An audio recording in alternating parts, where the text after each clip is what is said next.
Hey everybody, welcome back to the channel. A little while ago, Square Enix had a showcase, and at it there were quite a few interesting announcements if you happen to be a Final Fantasy fan like myself.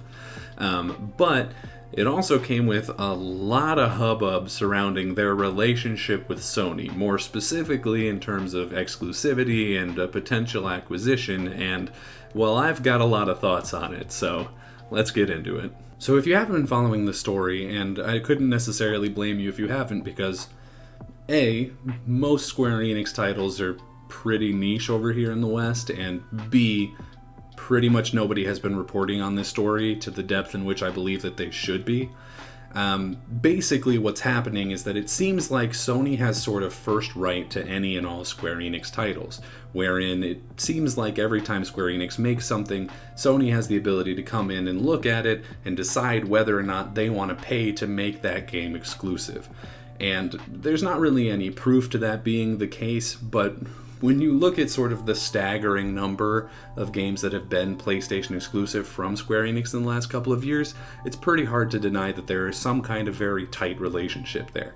Because there's been Final Fantasy VII Remake and Final Fantasy VII Remake Intergrade, both of which are kind of the same game, but were very well received.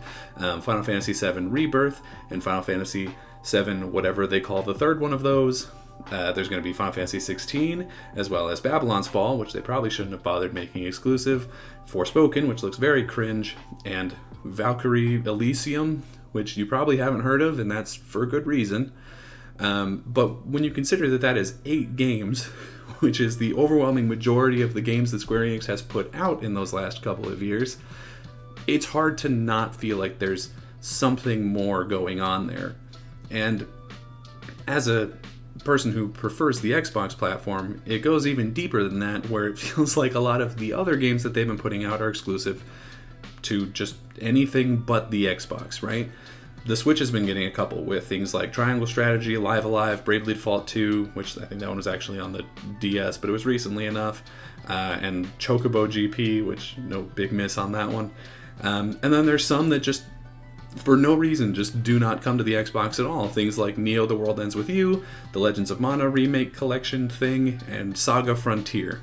Meaning that once you filter it through all those different levels, the only ones that have actually come to the Xbox platform are Final Fantasy Stranger of Paradise, which I've heard very mixed things about, and sometime, I think this year or maybe next year depending, we're going to get Final Fantasy VII Crisis Core Reunion, which is a remaster or a remake, I'm not really sure exactly where it lands, of a really not popular PSP title that I have basically heard nothing positive about.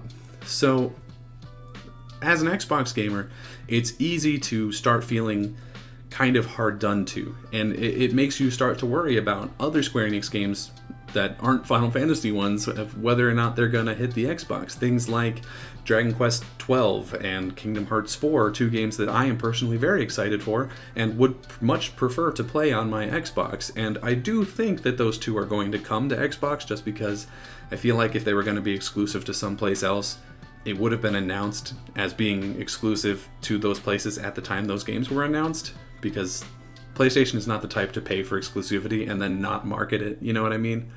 So, but it does make you wonder sort of, why is that happening? As far as I can tell, this comes down to 2 major points. Number 1, Square Enix does not care at all about the Western marketplace and therefore Xbox. We've seen this by them selling off their entire Western division, right? And for chump change at that. That's not something that Square Enix would have done if they cared about those Western studios or the Western style games that they were making, right? And so when you take that into account and sort of remove America and the entire West from what they're looking at in terms of where they want to sell their games, it makes sense that their games aren't coming to Xbox. Because when you just look at the Asian marketplace, PlayStation and Nintendo are household names, but Xbox just isn't, right? They've been making a lot of steps to correct that, even going as so far as to beat both the Switch and the PlayStation 5 in several months worth of sales for the last year, right? It's incredibly impressive that Xbox has been able to do that, but it's not quite enough to switch the narrative over, at least not yet. And so it's understandable if you're just looking at the Asian marketplace to not think that Xbox is worth the trouble of porting your game. They're wrong, of course, because doing that would open them up to an entirely new market, and there's tons of people over here who would love to play those games, and they've already gone through the trouble of doing the localization for their games to make it playable on PlayStation, which is way harder than the port when everything is on PC. But I'm getting off track here. Because they don't really know Xbox over there and therefore don't really care about Xbox over there, when they need money, they're going to go to the names that they recognize. They're going to go to Sony, they're going to go to Nintendo, and that brings me to my second point, which is that Square is very clearly in some kind of financial dire straits, right? Again, we're seeing that from them having sold off their entire Western division. And that's not something that you would do if you didn't have to, right? Because obviously they didn't get as much money as I felt they should have for that deal, but you have to also take into account the fact that now they don't have to pay any of those employees. They don't have to worry about the taxes of being like an international company. Like, they're saving a lot just by not having those studios. And I have heard people say that they did that in order to make themselves more desirable for a buyout by Sony, and that's certainly possible, but I don't know that I necessarily buy that, just because I feel like PlayStation would have just as happily also bought Crystal Dynamics and Eidos Montreal, right? The only question I guess would be maybe if the price was too high, but they sold it for chump change, so I don't know. Point being that between that and the fact that they have really, really hit the break glass in case of emergency button with Final Fantasy VII Remake, and that they are making Final Fantasy VII into an entire franchise of games instead of just the one or two it was before, right? Because they're making Final Fantasy VII, Final Fantasy VII Integrate, Final Fantasy VII Rebirth, whatever they call the third one, Final Fantasy VII The First Soldier, or The Last Soldier, I forgot what the title of the Battle Royale one was. There's the Crisis Core Remake Master thing that's coming out, and I bet you money there's going to be a Dirge of Cerberus around the time that the third of the Remake Remasters comes out. So they're really going hard on Final Fantasy VII because they know that Final Fantasy VII is probably the most popular game that they've ever put out, and therefore will make massive dollars, especially if they can make Sony pay for a huge portion of it.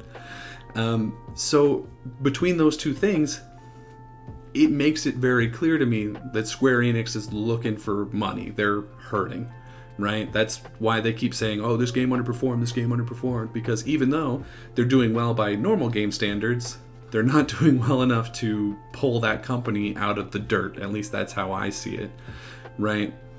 And I think that's why they keep taking these constant exclusivity deals with PlayStation and Nintendo. And so this has led to a lot of people being really upset, right? Especially over here on the Xbox side of things, of being like, hey, for Final Fantasy specifically, basically every single Final Fantasy is playable on Xbox at this point, and Final Fantasy VII is one of the biggest games of all time, so it feels like a really big, like almost like a robbery for it to not be on Xbox. And so a lot of people are sort of looking for somebody to blame, but the fact of the matter is, well, there's a lot of blame to go around, right? Because it's like, can we blame Xbox for not being a big enough game or a name over in Japan to make Square Enix feel like they were worth the trouble of putting the game on? You know, do we blame Xbox for not making these levels of third-party deals? I, for one, think that they should be a lot more aggressive with deals like this, and of course I understand that they just don't have the relationship with Square Enix, and then there's also, you know, the consideration of them not wanting to do it right now because of all the FTC oversight. But them missing something like the KOTOR remake being exclusive to their platform is a colossal miss that cannot be overlooked. But regardless, to get back to the point, do we blame Square Enix for taking the money from Sony or from Nintendo even to make these games exclusive when they clearly very much need that money for whatever reason? Or do we blame Sony for making these really big moves to make these huge games exclusive to their platform? And it's like, all of these different things you could very easily pin fault on, right? Because every single one of these are contributing factors into why this is the case. Now, of course, for me, the thing that gets me really upset is that it's not that the game is exclusive. It's that when Final Fantasy VII Remake first came out, it was labeled as a timed exclusive, and there were stickers on the box that said, this game is going to be exclusive until this date. And there has even been marketing material, like full standees at GameStops, that I have heard from GameStop managers that they have just sitting in back rooms advertising the Xbox version of that game, but PlayStation keeps re-upping the exclusivity, and so that date keeps getting pushed back. And what irritates me even more than that is the fact that nobody is asking PlayStation or Square Enix why that is the case or when it will stop being exclusive. When Xbox bought Bethesda, the only thing people could talk about for months was whether or not Starfield was going to be exclusive, whether or not Indiana Jones was going to be exclusive, whether or not this or that or whatever was going to be exclusive. We're still hearing about that. People being like, will Indiana Jones be exclusive? Will the next Crash Bandicoot game from the Activision deal be exclusive? But when we have a label saying this game, Final Fantasy VII, is going to be playable on Xbox at this date, and that date was over a year ago, nobody is talking about it. And that really irritates me, right? If PlayStation had rolled up and had just been like, we bought this game is exclusive, we're going to make this whole series exclusive, I wouldn't have loved it as an Xbox gamer, but I would have just bought it on my PlayStation and played it there and been happy enough, right? Because I wouldn't feel like I was waiting for this thing to happen that's just apparently never going to occur, right? And so that's what really, really irritates me about it. So for me, I would say the issue is not even necessarily the fact that Sony and Square Enix have this relationship. It's that there's just so many questions that nobody is asking and nobody is answering, which has led to a lot of people coming to the very justifiable conclusion that this means that PlayStation is going to buy Square Enix. And I don't necessarily know if that's the case, although I kind of hope that it is, frankly, just because I haven't turned on my PlayStation much this year, and it would be really nice to have more reasons to do that. And it would also put to bed this particularly annoying conversation about PlayStation just sort of cherry-picking the best Square Enix games to make exclusive for themselves. Which, by the way, I wonder what it feels like to be on one of the teams making the games that PlayStation doesn't choose. Especially when Square Enix just released half the company for underperforming. Like, that cannot be good for morale, right? But as far as will Sony buy them, I don't know. You know, Square Enix, even after selling off half the company, isn't gonna be cheap, and Sony isn't rich, and they're already getting everything they want out of the deal without having to buy the whole company. So unless they feel worried that somebody else is gonna buy Square Enix, I don't know that I necessarily see that purchase happening. But that's just what I think about this entire very strange situation, and I would love to hear what you guys have to say about it down in the comments below.